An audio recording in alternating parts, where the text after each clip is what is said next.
Hi friends, నేను మీ వానపల్లి అంజేలు.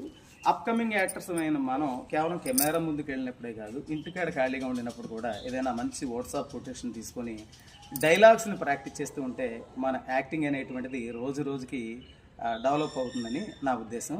ఇప్పుడు మీ ముందు అలాంటి ఒక వాట్సాప్ కొటేషన్ని డైలాగ్గా చెప్పి మిమ్మల్ని అలరించడానికి ట్రై చేస్తాను. రవి, జీవితం అంటే ఓడిపోవడం, మోసపోవడం, చెడిపోవడం, పడిపోవడమే కాదు, కేవలం నేర్చుకోవడం మాత్రమే.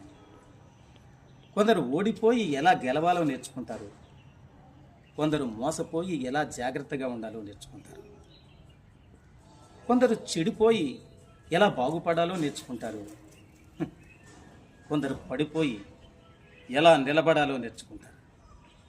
జీవితం అంటే ఒక పాఠశాల.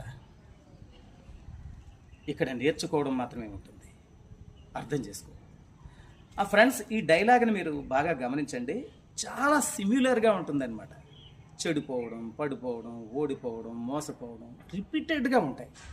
సో ఇట్లాంటి డైలాగ్ మనకి ఖచ్చితంగా వస్తుంది. అది అదే ఆర్డర్లో కొంచెం అటుది ఇటు అయినా సరే చెప్పాల్సిన పరిస్థితి. ఇదే మనకి ఛాలెంజ్. ఎక్కువ టేక్స్ తీసుకోకుండా, తప్పదు. డైలాగ్ యొక్క కన్ఫ్యూజన్ బట్టి డైరెక్టర్ మనకు కొంచెం స్వేచ్ఛ ఇచ్చే అవకాశం ఉంది. బట్ ఆ స్థాయి దాకా తెచ్చుకోకుండా మ్యాక్సిమం మనం కరెక్ట్గా తక్కువ సమయంలో ఎఫెక్టివ్గా మనం డెలివరీ చేయడానికి ప్రయత్నం చేస్తే మనకి మంచి యాక్టర్గా పేరు వస్తుందని నా ఉద్దేశం. సో నేను ఆ స్థాయిలో చెప్పి ఉండకపోవచ్చు, బట్ ఏంటంటే పాయింట్ అయితే ఇది మనం నేర్చుకోవడానికి ప్రయత్నించేద్దాం. Thank you. మీ వానపల్లి ఆంజనేయులు.